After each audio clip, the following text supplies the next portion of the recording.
Namaste, seekers of wisdom. Today we journey into the heart of ancient India to explore the Vedas, the timeless compendium of knowledge. The very word Veda means knowledge, and these scriptures are revered as the oldest sacred texts of Hinduism. Composed in an archaic form of Sanskrit, the Vedas were transmitted orally through many generations before being written down between roughly 1500 and 500 BCE. In that age of sages and seers, the Vedas shaped culture and thought much like a river carving a valley. They contain hymns, mantras and rituals that became the backbone of Hindu philosophy, spirituality, and even early science. The Vedas emerged in the ancient Indo-Aryan culture of the Indian subcontinent, a confluence of great migrations and indigenous traditions. Though the exact origins remain mysterious, scholars agree that by the late Bronze Age these hymns and formulas had coalesced into four major collections, each preserved by dedicated priestly families. As one history note puts it, Vedas were written in Vedic Sanskrit between 1500 and 500 BCE and were regarded as divine revelation. Rig Veda, the oldest and most venerated. It is a vast collection of 1028 hymns to gods like Agni, fire, Indra, storm, and others. These hymns reflect nature worship, ceremony, and the cosmic order. Samaveda, essentially a book of chants. Its verses are mostly drawn from the Rig Veda, but set to melodies for priestly singing at sacrifices.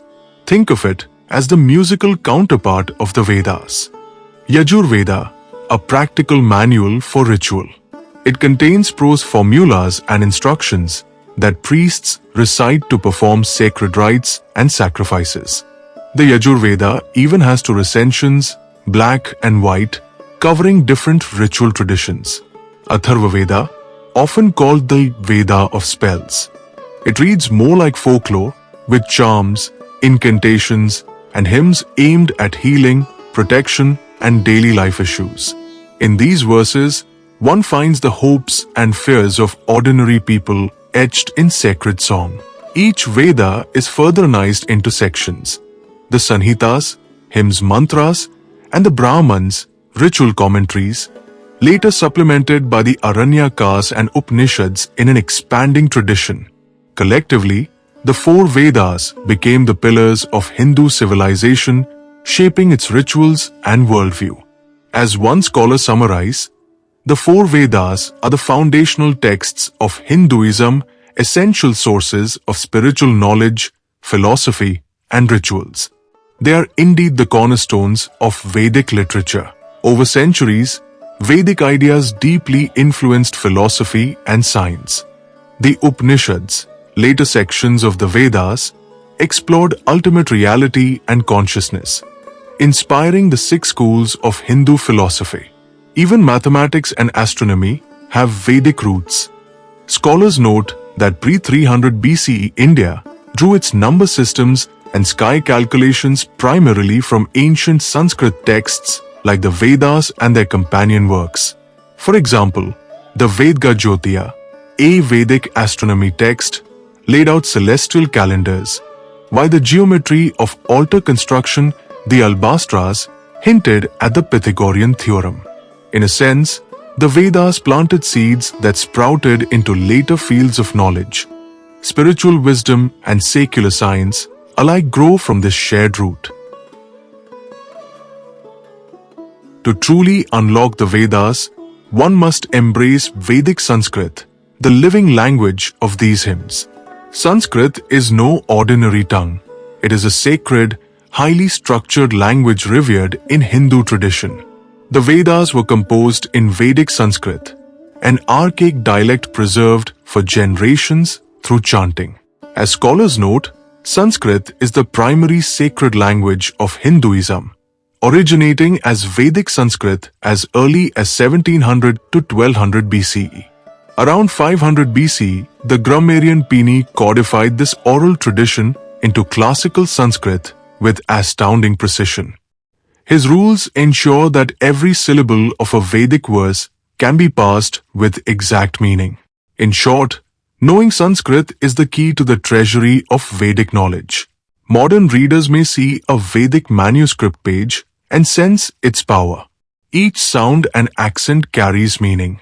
In fact, the ancient tradition places great emphasis on the very phonetics of Vedic mantras. Even today, Vedic mantras are often recited for their sound, their phonology, rather than just literal meaning. The Upanishads themselves call the primordial hymns rhythms of creation, saying that by uttering these sacred sounds the cosmos is regenerated. This suggests that beyond semantic content, the vibrations of Sanskrit syllables are believed to have spiritual potency. There are practical reasons, too, why language matters in the Vedas. The Vedas generated an entire body of linguistic science, the Vedas, to support accurate transmission. For example, Ik, phonetics, and Chandas, prosody, study precise pronunciation and meter. Vyakra, grammar, and Nirukta, etymology, analyze structure and meaning. Even the ancient definition of the Vedic language acknowledges its uniqueness. It was seen as divine, the language used by Brahma himself to praise the Supreme. By decoding its grammar and sounds, seekers believe one accesses layers of meaning often lost in translation. In the words of tradition, Vedas are as much about sound as sense. At the heart of Vedic teaching lie two interwoven principles, Dharma and Karma. Dharma, often translated as righteousness or duty, Dharma is the cosmic and moral order sustaining life. In Hindu thought, everyone has a Dharma, a path of virtue fitting one's role in the world, be it teacher, leader, healer, or parent. The Vedas hint at Dharma as the pattern that holds the universe together. In practice, Dharma means living in harmony with truth, duty, and the welfare of all. As Veda explains, Dharma is the religious and moral law governing individual conduct. To the Vedic mind, upholding Dharma is like keeping a lamp lit. It illuminates the world. Karma, literally action. Karma in Vedic tradition is the law of cause and effect. Every deed, karman, sows a seed of consequence.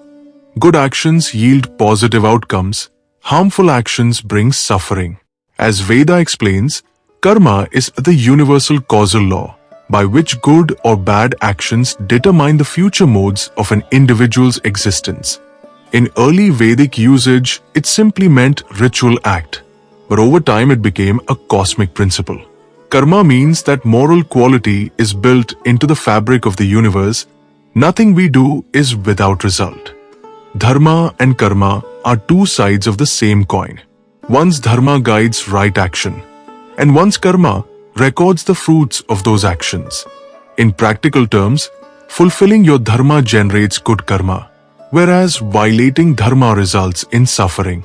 For example, a wise person may say, "Live according to your duty, dharma, and the universe will honor you in return." Consider a gardener, dharma, who diligently tends the soil. She plants seeds, waters them, and beats the field. These righteous actions bear abundant fruits. Her karma is growth and harvest. Conversely, one who neglects the garden or plants poisonous weeds will find a barren field, negative karma. The Vedic worldview teaches that life is like this farm. Every moral choice is a seed, and the harvest comes in kind. In modern terms, this is akin to saying you reap what you sow. Scholars note that within Indian philosophy, karma serves two functions. It motivates us to live ethically, and it provides a framework for understanding misfortune. If we harm others, break dharma, we accrue negative karma that eventually rebuffs us. If we act generously and justly, we build positive karma that uplift us. Thus, the Vedas teach a profound sense of responsibility. Every choice resonates through life. The Vedas do not stop at ethics. They probe the very nature of reality. Central here are Brahman and Atman, two concepts often called the soul of Vedic wisdom.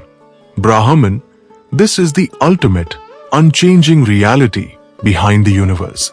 In the Upanishads, Brahman is described as the infinite ground of being that transcends all duality. It is Saturday, truth, Chit, consciousness, Ananda, bliss, the eternal existence that underlies the cosmos. Brahman is beyond words. Even the Vedas say it defies complete description, existing beyond all limits.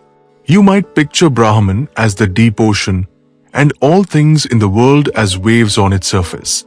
The waves appear distinct, but they are nothing but the water itself. Similarly, all forms arise from the formless Brahman. Atman, this is the inner self or soul of an individual. Vedic teaching asserts that the Atman is also ultimately real.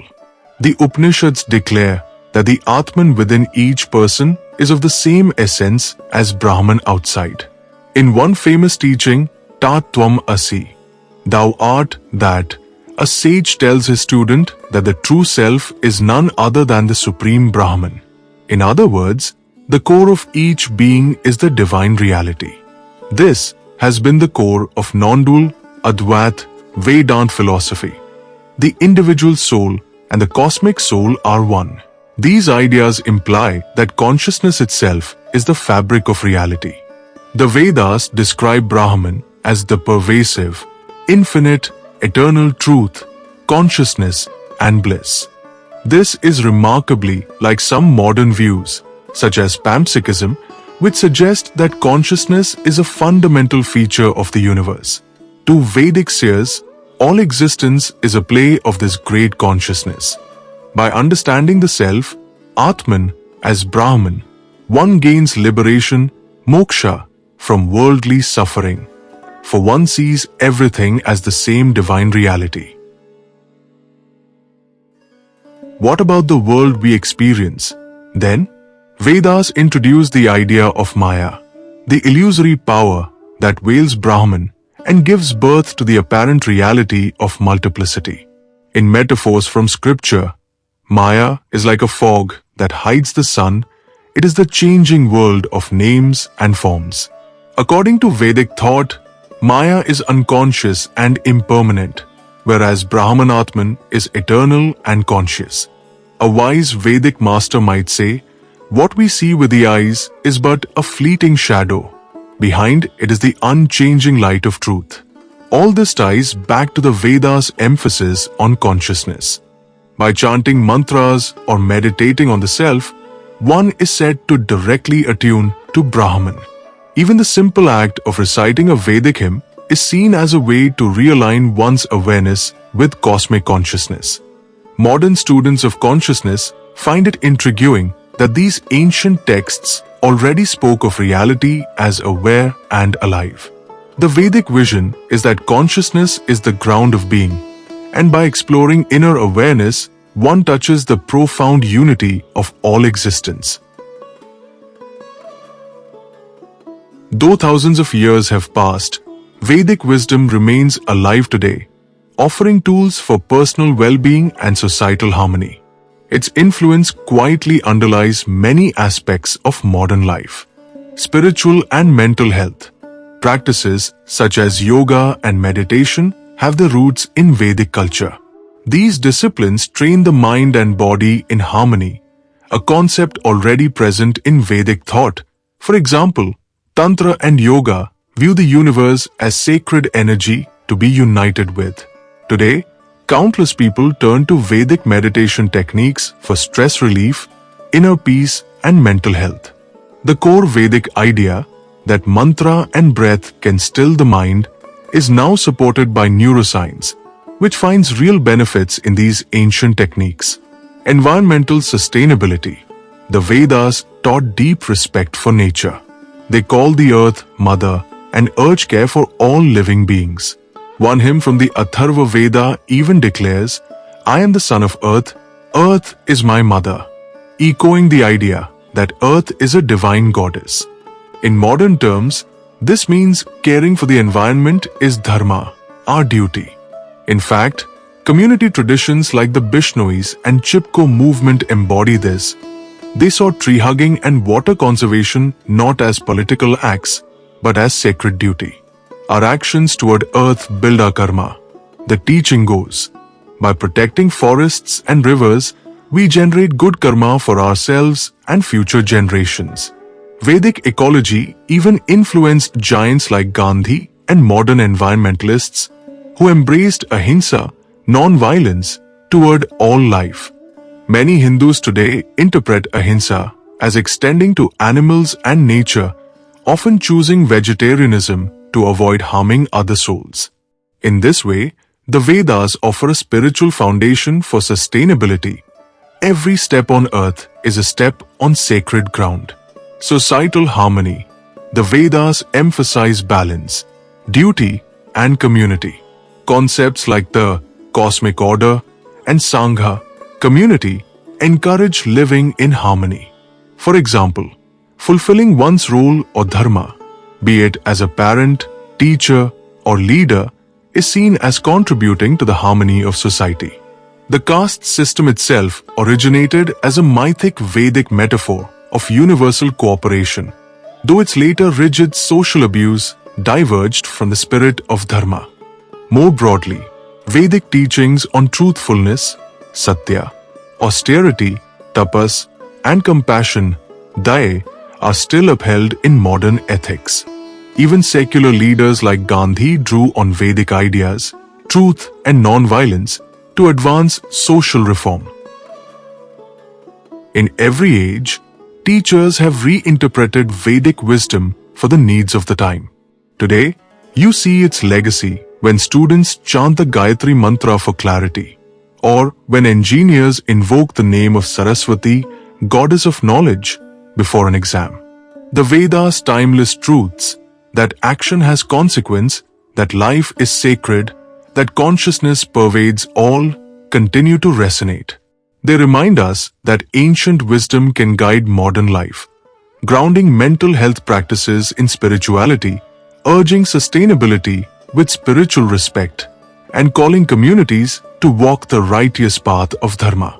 Thus the ancient Vedas, once whispered by sages in forest hermitages, still speak to us. They were carved in time's memory as hymns of cosmic insight. By studying their verses and living their principles, we too can access that wellspring of knowledge. May their secrets inspire us to live wisely, act compassionately, and perceive the sacred in every breath.